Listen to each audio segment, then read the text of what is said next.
Salam jumpa dengan saya, Admin A, di channel Darah Biru Raja-Raja. Di video kali ini akan dibahas sejarah, silsilah, dan pemikiran sufistik Pangeran Diponegoro bagian ketiga. Kisah sejarah ini diambil dari kitab Babat Diponegoro yang ditulis oleh Pangeran Diponegoro ketika ia ditawan oleh Belanda di Manado pada tahun 1832 sampai 1833. Pangeran Diponegoro menceritakan riwayat kehidupan para leluhurnya sejak Prabu Brawijaya hingga perlawanannya kepada Belanda. Kisah ini ditulis oleh Pangeran Diponegoro dengan pemahaman pada masa 1800-an.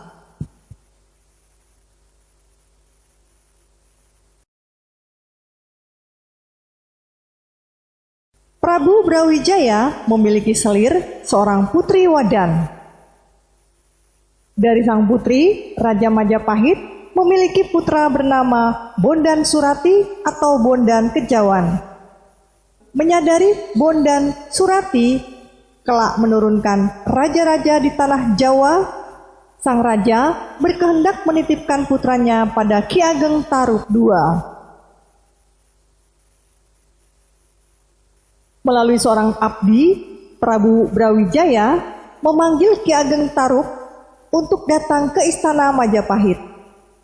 Sebelum hari berganti, menghadaplah Ki Ageng Tarub kepada Raja Majapahit itu.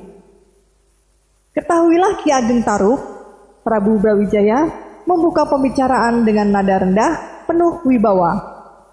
Aku mengundangmu untuk datang ke istana Majapahit. Ada hal penting yang ingin aku sampaikan kepadamu. Ampun Gusti Prabu, Ki Ageng Tarub menghaturkan sembah dengan wajah agak tertunduk ke lantai penangkilan. Sampaikanlah kepada hamba. Bila disampaikan Gusti Prabu berupa titah, hamba senantiasa siap untuk melaksanakannya. Menurut bisikan gaib yang aku terima, kelak putraku Bondan Surati menurunkan raja-raja di tanah Jawa. Bisikan gaib itu juga menyarankan agar aku menitipkan Bondan Surati kepadamu, Ki Ageng, dengan maksud agar putraku nanti dapat belajar ilmu pengetahuan kepadamu.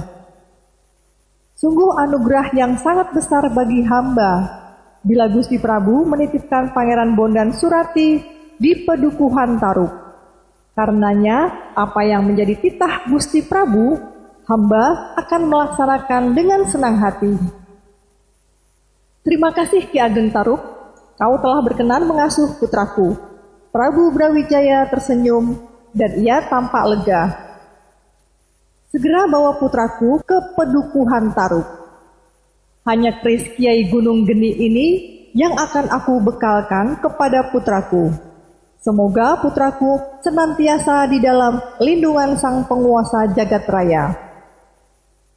Ki Ageng Tarub menghaturkan sembah bakti kepada Prabu Brawijaya. Disertai Bondan Surati, Ki Ageng Tarub pulang ke Pedukuhan Tarub.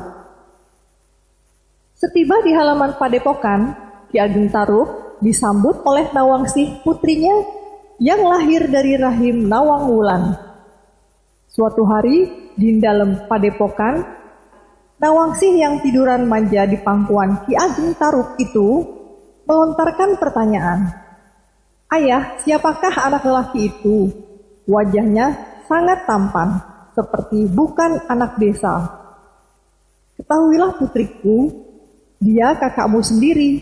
Sekian lama ia tinggal di dalam istana Majapahit. Karena sudah waktunya pulang, aku menjemputnya.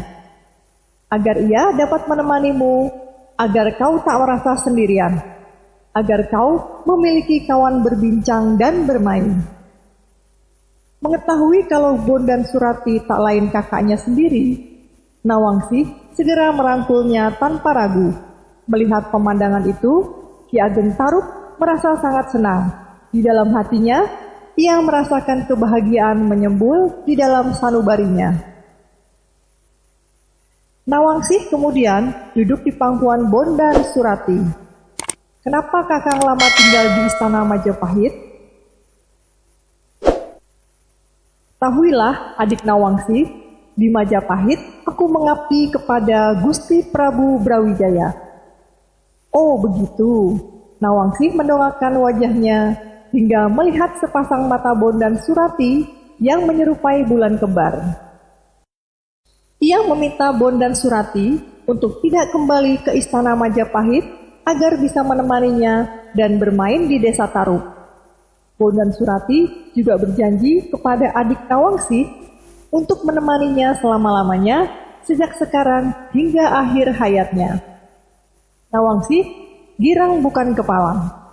Sebagaimana putrinya, Ki Ageng Taruk yang menyaksikan perbincangan kedua anak itu merasa menerima longsoran gunung bencana, guyuran hujan madu, kebahagiaan yang tak dapat dilukiskan dengan tepat oleh para penggubah kakawin.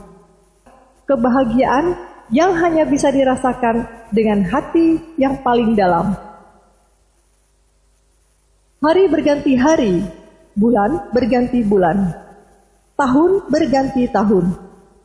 Bondan Surati telah memasuki usia perjaka. Bergantian dengan Nawangsi, Bondan Surati selalu mengirim nasi, sayur lengkap dengan lauk pauknya pada Ki Ageng Taruk di Pagagan. Sebagai orang tua, Ki Ageng Taruk tampak bahagia melihat kebaktian dari kedua putranya itu. Karena telah tumbuh dewasa, Bondan Surati mulai tinggal di Pagagan. Sementara Ki Ageng Taruk mulai tinggal di rumah bersama Nawangsi, gadis yang selalu mengirim makanan pada Bondan Surati. Rupanya Bondan Surati telah jatuh hati pada Nawangsi. Nawangsi pun tampaknya menaruh hati pada Bondan Surati. Pada suatu kesempatan, ketika ia bersama ayahnya, Nawangsi memberanikan diri bertanya tentang Bondan Surati pada ayahnya. Nawangsi bertanya apakah benar Kakang Bondan Surati adalah kakaknya. Ki Ageng Taruk meminta maaf kepada Nawangsi yang telah berbohong. Ki Ageng Taruk tertunduk dengan wajah tunduk. Sesungguhnya Bondan Surati bukan kakak kandungmu. Ia adalah putra Raja Majapahit, Prabu Brawijaya. Oleh Gusti Prabu, ia dititipkan kepadaku. Aku bersedia memenuhi titah Gusti Prabu agar ia menjadi teman hidupmu, putraku si ontang-anting. Sudah menjadi kehendak Tuhan bila Surati menjadi jodohmu. Tak salah bila aku menikahkanmu dengan Surati.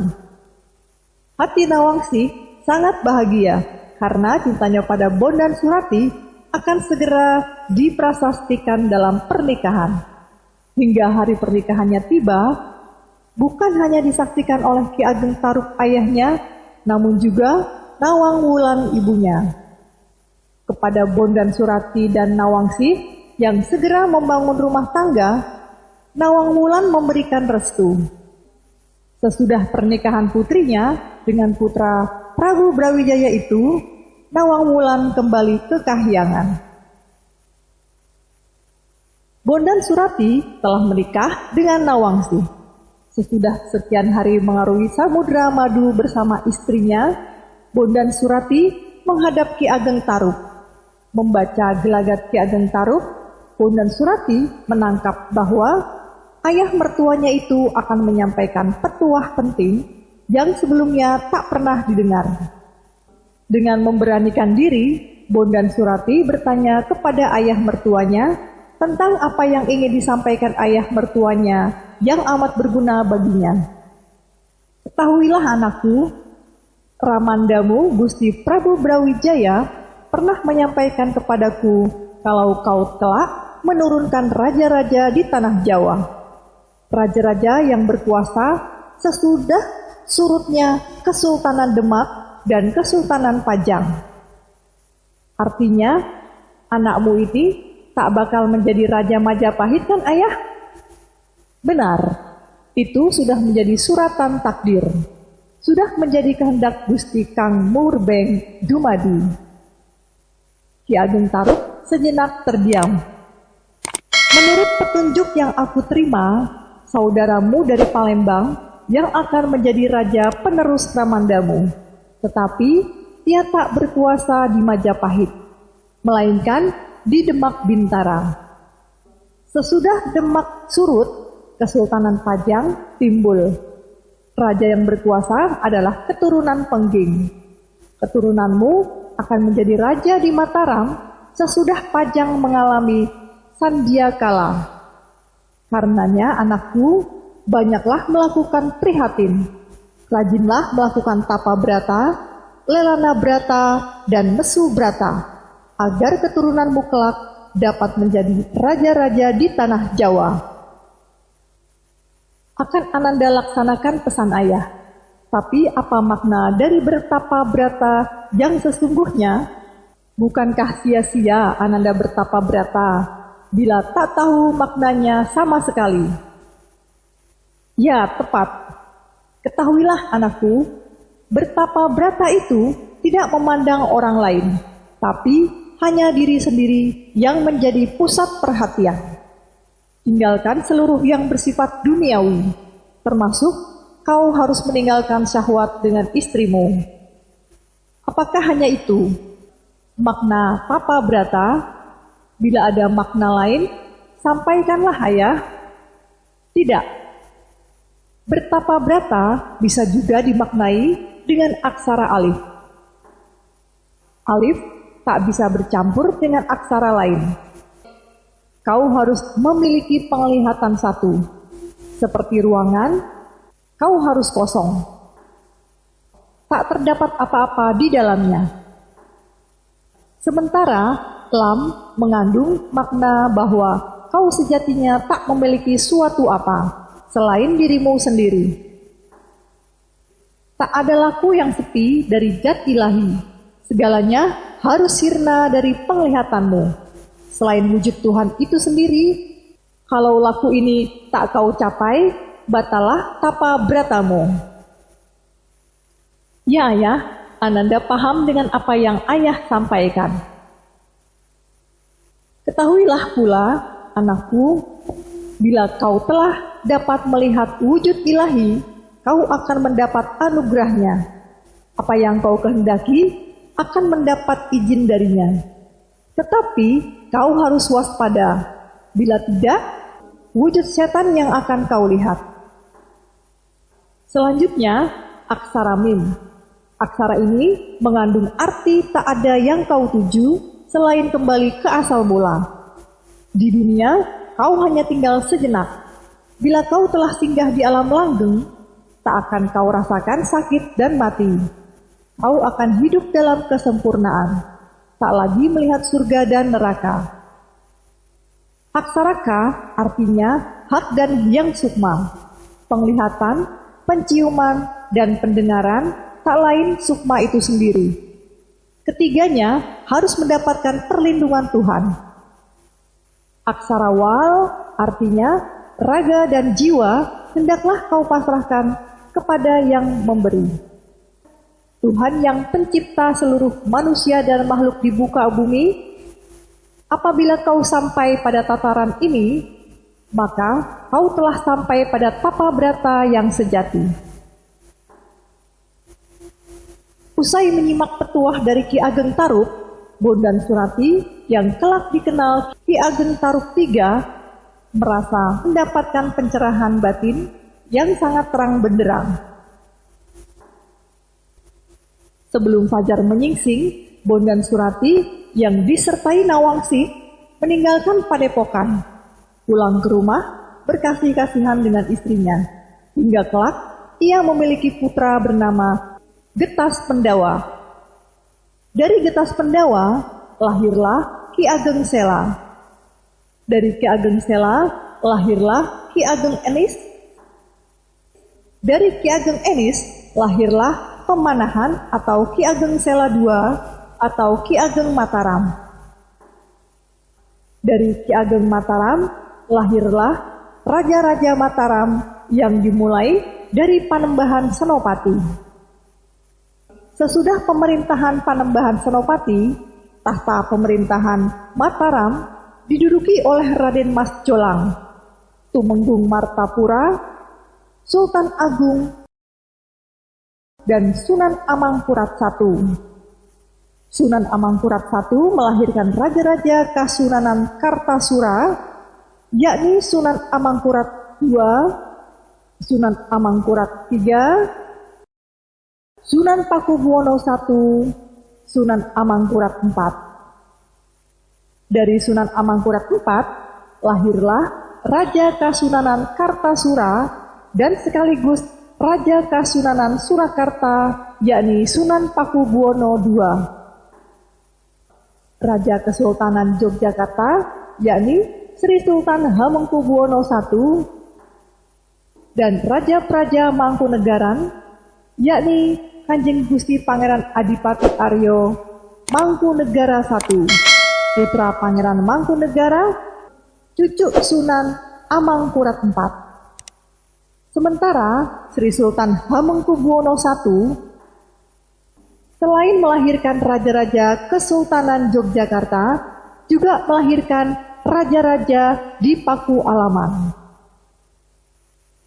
Demikianlah video sejarah silsilah dan pemikiran sufistik Pangeran Diponegoro bagian ketiga yang dapat disampaikan. Semoga bisa menambah wawasan sejarah bagi yang menonton video ini. Sampai jumpa lagi di video berikutnya, yaitu di bagian keempat. Terima kasih.